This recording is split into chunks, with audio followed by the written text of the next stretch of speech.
What's up, everyone? Welcome to Investing with Adam. I'm your host, Adam, and today we're going to cover the 7 steps to successfully selling your home. Selling a house can be a very stressful time, especially seeing that it's one of the largest transactions you'll probably ever deal with in your life, right up there behind initially buying the house. What I'm going to cover here are the 7 basic steps in order to get you from considering selling your home all the way to handing over the keys and heading on to the next stage. Step number 1 is learning the market and pricing your home. During step 1, you're going to have at least one agent, maybe more, come through and give you a listing consultation to provide you a little more information on getting your home on the market.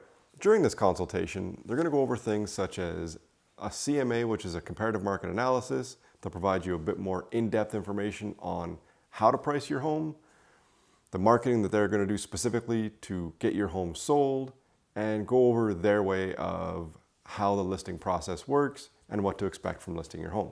Something I'd suggest is for you to ask the agent for a copy of all the contracts that you're going to be dealing with throughout the process of listing and selling your home. That way nothing comes to a surprise when you actually go to filling them out. Step 2, preparing your home for its best first impression.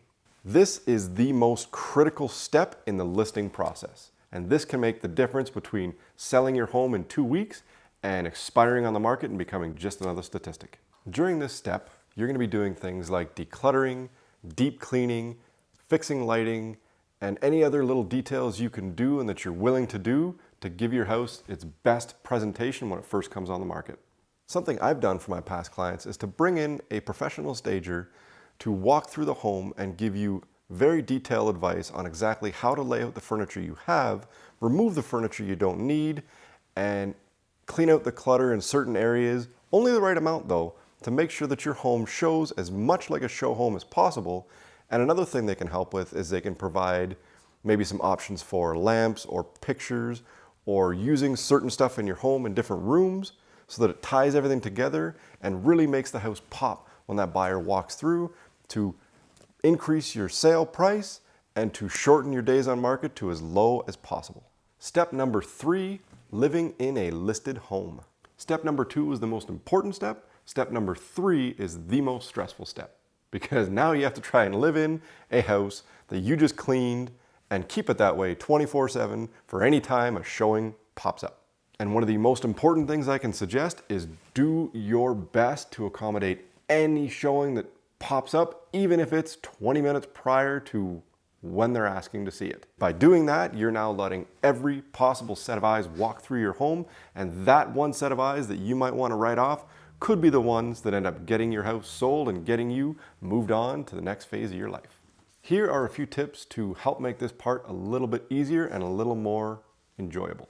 1 is clear out a cupboard or a drawer somewhere in your kitchen or in every room in your house for all those little knickknacks and things that kind of pile up around your house, so that as you leave for a showing, you can just sweep them into the drawer, into the cupboard, and head out real quick to accommodate any showings. And for any kids you may have, I highly suggest picking up some totes or some bins.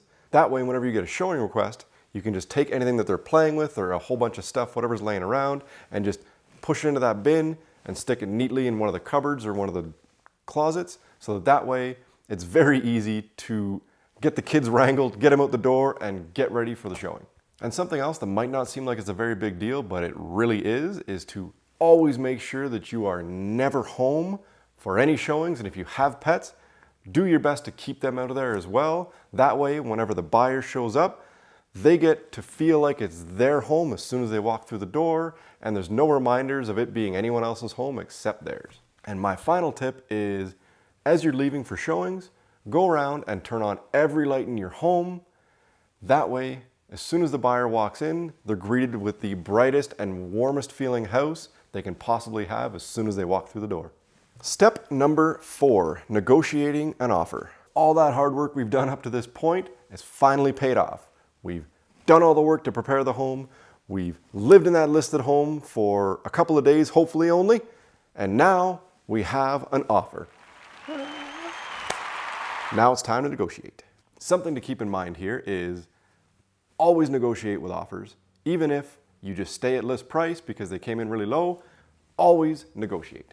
Reminder number 2 is price is very important, but it's not always the only thing to consider when looking at offers. The other things to be concerned with are what the buyer is looking for conditions, and what any other terms they might want to have are, as well as the possession date. Because if the possession date doesn't work for you at all, then the price really doesn't matter anymore because you can't even accommodate the possession. So always read through the entire offer first, write out the key points, and your agent will most likely help you get through all that. And then once you have the key points down, then you can evaluate if the offer looks good and what you want to do to return the counter back to them. Something I also want to point out here is it's always best to try and get any negotiations to be as short as possible.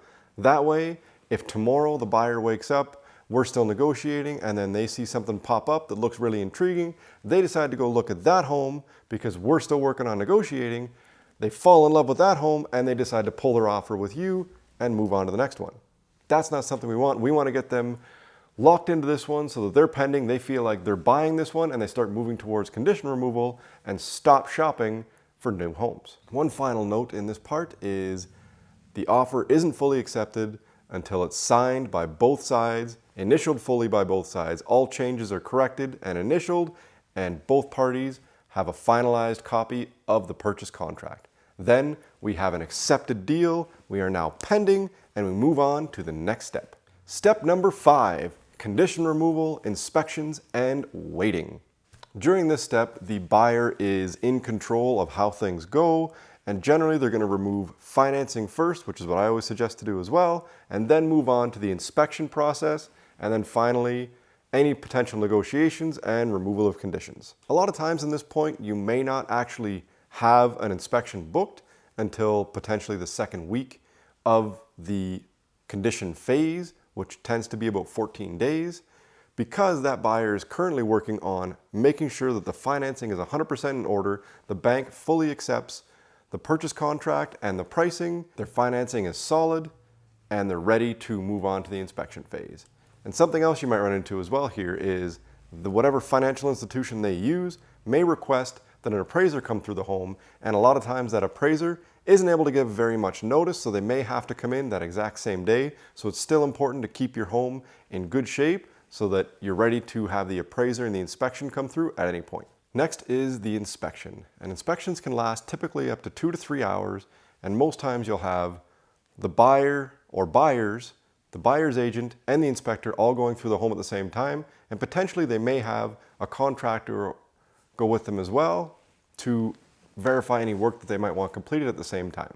After the inspection, the buyers receive a report from the inspector, and they have a chance to go over whatever was found during the inspection, and then if there is anything that they want to renegotiate, they would then send a counter to you saying, we didn't like that the furnace was this, we would like X amount off the purchase price, and we will remove conditions.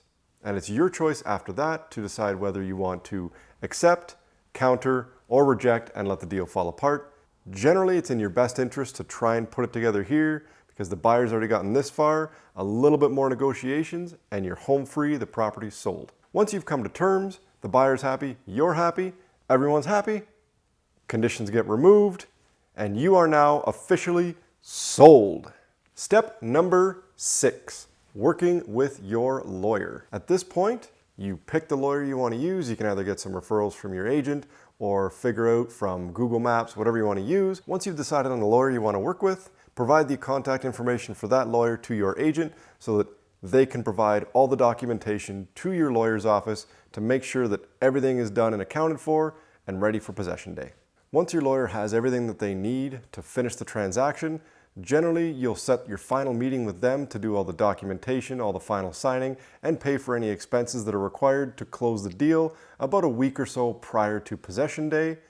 And then after that point, it's just waiting out possession day and waiting on the money transfer the morning of possession. Step number 7, preparing for possession day. Once you have that firm deal in your hands, you've spoken with a lawyer, everything's all moving forward, you're safe to start packing everything up, unstaging the house, living in it comfortably, and start getting ready to move out the door. Something I always like to mention is as you're packing, make sure to set aside any warranties or any documentation from anything you've done on the home or to the home or any appliances or things you've installed since you've lived there. Set them aside and leave them on the counter the day before you leave so that the buyers have a nice little package on everything that's in the home, and you don't really need it anymore anyway. You'll probably throw it out at the new house. So it's nice to just leave it behind so the buyers have all the information they need if anything goes wrong shortly after they take possession. Just a nice little gesture to add in. And that is a wrap on the 7-step process to selling your home. If you know anyone that's thinking about selling anytime soon, feel free to share the video with them. That way they have a bit more insight and clarity when they decide to actually pull the trigger and go and list their home. And of course, if you ever need anything else, feel free to reach out to me anytime. I'm always here to help. If you like the video, hit a thumbs up, hit that subscribe button, come back and see us, and we will catch you on the next one.